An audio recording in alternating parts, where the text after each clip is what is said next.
यहाँ हमारी क्रश जो है वो इंस्टाग्राम का हमारा स्टोरी तक नहीं देख रही है और कुछ लड़के पबजी खेल के क्रॉस बॉर्डर मोहब्बत को अंजाम दे रहे हैं। अभी चर्चा में तो खैर काफी चल रहा है, आप सभी को इसके बारे में बताने की तो ज्यादा जरूरत है नहीं। सीमा हैदर और सचिन तेंदुलकर से भी ज्यादा फेमस हो चुके ये सचिन मीना जी की कहानी। ठीक है, एक फेमस डायलॉग था एक मूवी का, गैंग्स ऑफ वसेपुर का, कि जब तक हिंदुस्तान में सनीमा है लोग बेवकूफ बनते रहेंगे। हालांकि उस डायलॉग में बेवकूफ नहीं कहा गया था, उसके जगह पे कुछ और कहा गया था। और उसी तर्ज पे इनके मोहब्बत को लोग गदर और ना जाने कौन कौन सी मूवी से कंपेयर कर रहे हैं। खैर, हम लोग आते मुद्दे पे कि क्या हिंदुस्तान में कोई भी तारों के नीचे से, सरहद के पीछे से, कहीं से भी घुस सकता है? क्या कोई नागरिकता कानून ऐसा है? क्या कोई ऐसा प्रावधान है, या कोई भी कहीं से भी मुंह उठा के हमारे देश में घुस सकता है? तो आज इसके बारे में बात करेंगे और जानेंगे कि भारत में नागरिकता का अधिग्रहण और क्या कहता है नागरिकता अधिनियम 1955। ठीक है, इसके बारे में हम लोग आज बात करेंगे। तो सबसे पहले जो मेजर फैक्ट्स है, एग्जाम ओरिएंटेड जो चीजें हैं, उसको हम लोगों को जानना समझना जरूरी है, क्योंकि पबजी खेल के घर नहीं चलने वाला है, नौकरी लेने के बाद ही आपका घर चलेगा। तो जो एग्जाम ओरिएंटेड चीजें हैं उस पर हम लोगों को फोकस करना है। तो यहाँ पे आप देख सकते हो की पॉइंट्स हमने यहाँ पे रखा है कि सन 1955 में, इंपॉर्टेंट पॉइंट्स को यहाँ पे हम लोगों ने हाईलाइट किया। सन 1955 में भारत में नागरिकता अधिनियम पारित किया गया था। यह इंपॉर्टेंट फैक्ट है। एक, भारत के नागरिक के रूप में किसी व्यक्ति की प्रदान भारतीय संविधान के अनुच्छेद 5 से 11 भाग 2 द्वारा शासित होती है। ये इंपॉर्टेंट है। उसके बाद संविधान का अनुच्छेद 11 संसद को नागरिकता के संबंध में कानून बनाने की शक्ति प्रदान करता है। जो अभी हम लोगों ने देखा रिसेंटली जो अमेंडमेंट हुआ था हमारे ये पूरे जो नागरिकता अधिनियम, उसमें अमेंडमेंट भी लाया गया था संसद के थ्रू। तो ये यहाँ पे लिखा गया कि अनुच्छेद 11 जो है वो संसद को पावर देता है कि वो नागरिकता के कानून के संबंध में कोई भी अपडेट या कोई भी संशोधन कर सकता है। ठीक है, उसके बाद यहाँ पे भारत के ये हम लोगों ने देखा। उसके बाद आप यहाँ पे देख सकते हो कि नागरिक का अर्थ वह व्यक्ति होता है जो उस देश में लागू होने वाले समय के लिए नागरिकता या राष्ट्रीयता कानून के अंतर्गत उस देश का नागरिक या राष्ट्रीय हो। ये सारे इंपॉर्टेंट फैक्ट्स है। और भी इंपॉर्टेंट फैक्ट्स है इससे जुड़ा हुआ, जिसको हम लोग पढ़ेंगे कि नागरिकता किन किन आयामों के थ्रू मिलता है, क्या क्या क्वालिफिकेशन होना चाहिए किसी देश का सिटीजनशिप हासिल करने के लिए, उसको हम लोग यहां पे समझेंगे। भारतीय नागरिकता प्राप्त की जा सकती है। देखो यहां पे कैसे की जा सकती है, क्वेश्चन पूछा गया है, कई सारे एग्जामिनेशन में पूछा गया है। भारतीय नागरिकता प्राप्त की जा सकती है जन्म, वंश, पंजीकरण और प्राकृतिक। मतलब कि एक तो मैं जन्म लिया यहीं पे इसी धरती पे, तो वो मैं डोमिसाइल्ड हो गया यहाँ का, ठीक है ना, तो उसमें तो कोई ज़्यादा इश्यूज होता नहीं है। वंश मतलब मैं मेरे कोई फोर फादर्स, मेरे एंसेस्टर्स यहाँ के होंगे, तो उस कैटेगरी में में जो है हमें नागरिकता मिल सकता है, हम लोग क्वालिफाई कर सकते हैं for being a citizen of India. यहाँ पे हम लोग भारतीय नागरिकता के बारे में बात कर रहे हैं। पंजीकरण, अगर हम लोग रजिस्टर्ड सिटीजन है, तो हम लोगों का इसके थ्रू भी हमारा जो है नागरिकता में प्राप्त हो सकता है। और प्राकृतिक जो नेचुरल तरीके से होता है। ठीक है, इन प्रावधानों को नागरिकता अधिनियम 1955 के तहत लॉन्च किया गया था। ये इंपॉर्टेंट है। 1955 में जो है जो प्रावधान है उसको लॉन्च किया गया था। आप देख सकते हो भारतीय नागरिकता प्राप्त की जा सकती है जन्म, वंश, पंजीकरण और प्राकृतिक, और इन प्रावधानों को नागरिकता अधिनियम 1955 के तहत लॉन्च किया गया था। ठीक है, ये इंपॉर्टेंट चीज है, ये इंपॉर्टेंट है, एग्जामिनेशन ओरिएंटेड फैक्ट है, जिसको हम लोगों ने यहाँ पर लाया है। हम लोगों को किसी के लव स्टोरी के बारे में नहीं जानकारी ज्यादा हासिल करना, बल्कि उससे जुड़े तथ्यों को, पिछले वीडियो में अगर आपने देखा होगा तो जो ज्योति मौर्य और मनीष दुबे वाला जो प्रकरण है, उसमें से भी हम लोगों ने जो इंफॉर्मेशनल कंटेंट है रिगार्डिंग दैट प्रकरण, उसको हमने आपके सामने रखा। वीडियो हमारे YouTube चैनल पे भी है, आप जाके देख सकते हो। अब इंपॉर्टेंट पॉइंट क्या क्या है? इंपॉर्टेंट पॉइंट जो है ये भी बहुत इंपॉर्टेंट है, एग्जाम ओरिएंटेड है और कई सारे एग्जामिनेशंस में पूछे जा गए हैं।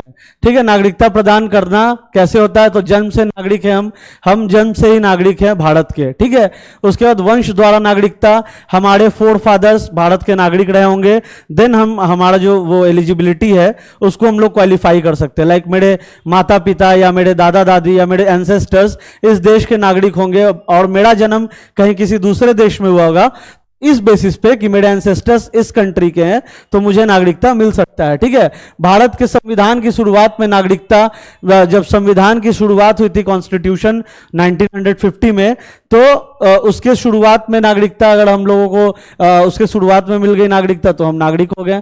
ठीक है, भारत के संविधान एक थ्रेशोल्ड है, एक डेट है जिसके बाद से जो है लोगों को नागरिक माना गया था। ठीक है, पंजीकरण द्वारा नागरिकता, रजिस्टर्ड सिटीजन है तो हम नागरिक हो गए।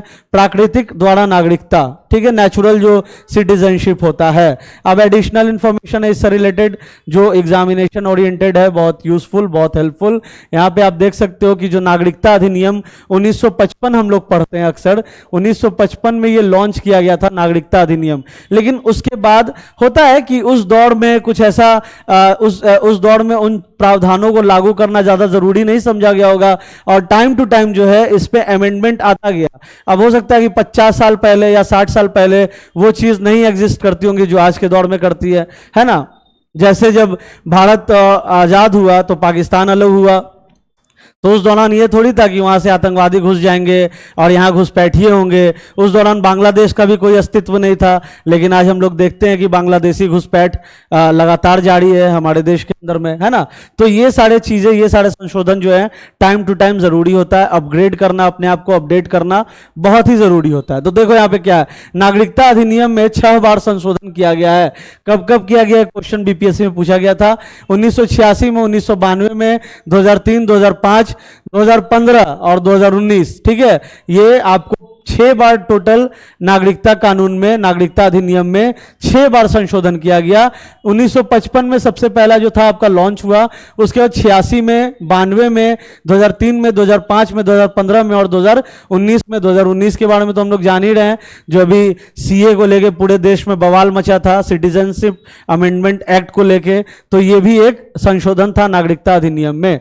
ठीक है, उसके बाद आप देखो 1986 का जो संशोधन था उस किस बिहाफ पे था, क्या रेलिवेंसी थी उसकी, उसको हम लोग पढ़ लेते हैं एक बार। तो 1986 का जो संशोधन था वो संवैधानिक प्रावधान और मूल नागरिकता अधिनियम, जिससे भारत में जन्मे हर व्यक्ति को जूस सोली के सिद्धांत पर नागरिकता दी थी। ये क्या हो गया था 1986 संशोधन में, क्या होता, संवैधानिक प्रावधान और मूल नागरिकता अधिनियम जिसमें भारत में जन्मे हर व्यक्ति को जूस सोली के सिद्धांत पर नागरिकता दी थी। उसके बाद 2003 का संशोधन क्या था, इस संशोधन ने बांग्लादेश से घुसपैठ को ध्यान में रखते हुए उपरोक्त शर्त को और कठोर बना दिया। देखो मैंने शुरू में ही ये चीजें बोली कि 1955 में वो सारी चीजें नहीं होंगी, नहीं एग्जिस्ट करती होंगी जो आज के दौर में कर रही है। तो संशोधन, अपग्रेडेशन, अपडेशन बहुत जरूरी होता है, वो चाहे सिस्टम का हो, चाहे सॉफ्टवेयर का हो, चाहे लॉ का हो, चाहे ये सारे एक्ट्स का हो। तो अब देखो मैंने जो कहा था यहाँ पे कि बांग्लादेश से घुसपैठ को ध्यान में रखते हुए उपरोक्त शर्त को कठोर बना दिया, ये 2003 का संशोधन था, ये बांग्लादेश घुसपैठ को मद्देनजर। 2005 का संशोधन किस लिए था, तो इस अधिनियम के तहत जानकारी के लिए केवल नागरिक ही आवेदन कर सकते हैं। सूचना का अधिकार नियम सभी व्यक्तियों को नहीं बल्कि केवल नागरिकों का अधिकार प्रदान करता था। जो सूचना का अधिकार, राइट टू इंफॉर्मेशन, आरटीआई, हम लोग अक्सर बोलते हैं आरटीआई डाल दो, किसी चीज के बारे में अगर इंफॉर्मेशन चाहिए तो आरटीआई डाल दो। तो राइट टू इंफॉर्मेशन जो होगा वो सिर्फ भारत के सिटीजन को ही अलाउड होगा। ये जो था 2005 के संशोधन में इसको इंप्लीमेंट किया गया। उसके बाद आ जाइए 2015 का संशोधन, 2015 का संशोधन आ जाइए तो यह जन्म, वंश, पंजीकरण, प्राकृतिक और क्षेत्र के समावेश द्वारा नागरिकता के लिए प्रदान करता है। इसके अलावा इसमें कुछ परिस्थितियों में त्याग और नागरिकता समाप्त करने का प्रावधान है। ये 2015 में आपका हुआ ये। तो ठीक है, ये सारा जो संशोधन था ये हमने यहाँ पे देखा, हमने यहाँ पे पढ़ा। तो उसके बाद आप main important facts, important points related to नागरिकता, क्योंकि ये प्रकरण अभी बहुत चल रहा है और मतलब कहा जा रहा है कि यार कोई एक रूल रेगुलेशन होता है किसी भी कंट्री का, अगर आपको सिटीजन बनना है, ऐसा नहीं कि आप मुंह उठा के उस कंट्री में चले गए, चोरी छुपे आप रहने लगे। और मीडिया को तो मसाला चाहिए, तो मीडिया इस चीज को उछाल रहा है, अलग अलग एंगल से आपके सामने परोस रहा है कि ये भाई गदर 2 के रिलीज से पहले गदर 2 रिलीज हो गई। तो मैंने शुरू में ही कहा कि जब तक हिंदुस्तान में सिनेमा है लोग बेवकूफ बनते रहेंगे।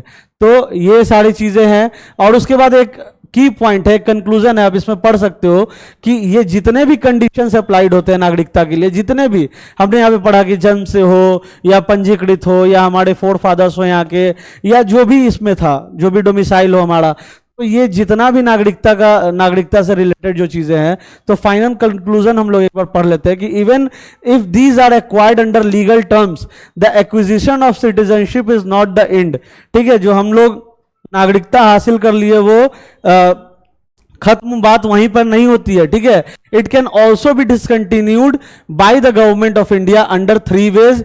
गवर्नमेंट ऑफ इंडिया को इतना पावर है कि वो आपके नागरिकता को डिसकंटिन्यू भी कर सकता है। तो यही मैंने कंक्लूजन के पॉइंट पे रखा कि आप अगर नागरिक हो तो ये गवर्नमेंट ऑफ इंडिया के पास अधिकार है, उसके पास पावर्स है, ठीक है, कि वो आपके नागरिकता को डिसकंटिन्यू कर सकता है। और अंडर 3 वेज, कौन कौन सा वेज है? Under 3 ways with the citizenship act 1955। ये सिटीजनशिप एक्ट 1955 में ये प्रावधान है। ये 3 वेज है, रिनंशिएशन, टर्मिनेशन एंड डिप्रीवेशन। ठीक है, none is given an unlimited extent on his her rights. किसी को भी अनलिमिटेड एक्सटेंट नहीं दिया गया उसके जो राइट्स है, उसके जो हक है। ठीक है, कहीं ना कहीं पावर जो है इंडियन गवर्नमेंट के पास है, वो चाहे तो आपका नागरिकता कभी भी डिसकंटिन्यू कर सकता है। This is done to prevent misuse of the powers and the responsibilities that are bestowed. ये इसलिए 1955 के एक्ट में इसलिए इसको डाला गया था कि कहीं कोई पावर का गलत मिसयूज ना कर ले, कहीं कोई पावर का गलत इस्तेमाल ना कर ले। ठीक है, interestingly the Indian constitution provides for only single citizenship, there is no differentiation in the centre and state citizenship. देखो ये भी एक इंपॉर्टेंट फैक्ट है यहां जानने को कि इंडियन सिटीजनशिप होता है वो एक ही होता है। ऐसा नहीं कि कई सारे कंट्रीज में होता है कि अलग अलग स्टेट के लिए आपको अलग अलग नागरिकता मिलेगी एंड देन कंट्री के लिए आपको अलग नागरिकता मिलेगी। ऐसा इंडिया में नहीं है। इंडिया में क्या है वो यहां पे दिया गया है, the Indian constitution provide for only single citizenship. आपको सिंगल सिटीजनशिप मिलता है, मतलब सिंगल नागरिकता आपको मिलती है, कोई डिफरेंशिएशन नहीं होता है सेंटर और स्टेट के सिटीजनशिप में। मतलब अगर मैं इंडिया का नागरिक हूं तो मैं बिहार का भी नागरिक हूं और किसी भी स्टेट में मैं जाके रह सकता हूं, किसी भी स्टेट में मेरा राइट्स है। ठीक है, ऐसा नहीं है कि मैं अगर बिहार में रह रहा हूं तो मुझे इसके लिए अलग नागरिकता चाहिए और हिंदुस्तानी होने के लिए टू बीइंग एन इंडियन मुझे अलग नागरिकता चाहिए। सिंगल नागरिकता पे ही हमारा स्टेट और सेंटर दोनों का नागरिकता मिल जाता है। कई सारे कंट्रीज में ऐसा है कि आपको किसी स्टेट का अलग से नागरिकता लेना पड़ेगा, फिर उस कंट्री का अलग से नागरिकता लेना पड़ेगा। तो ये इंडिया में नहीं है, इंडिया में सिंगल सिटीजनशिप का कानून है। In the case of India there are consistent rights and obligations conferred to the citizens of India all over the country. ठीक है, यहां पे लिख दिया गया है ऑल ओवर द कंट्री, मतलब पूरे देश के लिए मुझे सेम राइट है। मतलब अगर मुझे राइट टू इंफॉर्मेशन बिहार में, तो मुझे किसी भी इंडिया के किसी भी कोने में, अगर right to freedom of speech मुझे यहां है तो मुझे भारत के किसी भी कोने में है। ठीक है, जो हमें फंडामेंटल राइट्स मिले हैं, right to freedom of speech और जो भी हैं फंडामेंटल राइट्स से रिलेटेड, वो मुझे, मैं उस फंडामेंटल राइट्स को भारत के किसी कोने में भी इंजॉय कर सकता हूं। ऐसा नहीं कि दीज फंडामेंटल राइट्स खाली मैं बिहार में एंजॉय करूंगा, असम में नहीं करूंगा, या असम का हूं तो असम में करूंगा, बंगाल में नहीं करूंगा। मैं हिंदुस्तान के हर कोने में हमारे दिए हुए जितने भी फंडामेंटल राइट्स हैं, जो भी हमारा कॉन्स्टिट्यूशन हमें राइट्स देता है, उसको हम एंजॉय कर सकते हैं। तो ये था एक इंपॉर्टेंट वीडियो जिसमें हम लोगों ने नागरिकता अधिनियम से जुड़ी हुई इंपॉर्टेंट फैक्ट्स, इंपॉर्टेंट पॉइंट्स को देखा। सारे क्वेश्चंस एग्जामिनेशन में पूछे गए साथियों। जो 6 बार संशोधन का क्वेश्चन था वो रिसेंटली पूछा गया था। संविधान का अनुच्छेद 11 से क्वेश्चन पूछा गया था, जो संसद को पावर देता है नागरिकता के संबंध में कानून बनाने की शक्ति प्रदान करता है। और 1955 अधिनियम से भी क्वेश्चन पूछे गए थे।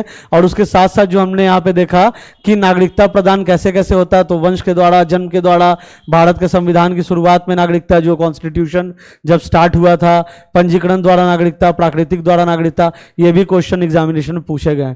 तो इसीलिए हमने इस कंटेंट को आपके सामने रखा और आशा करते हैं कि हमारा ये कंटेंट, हमारा ये एफर्ट आपको अच्छा लगा होगा। And thanks for watching this video and all the very best for the upcoming examination. Thank you so much.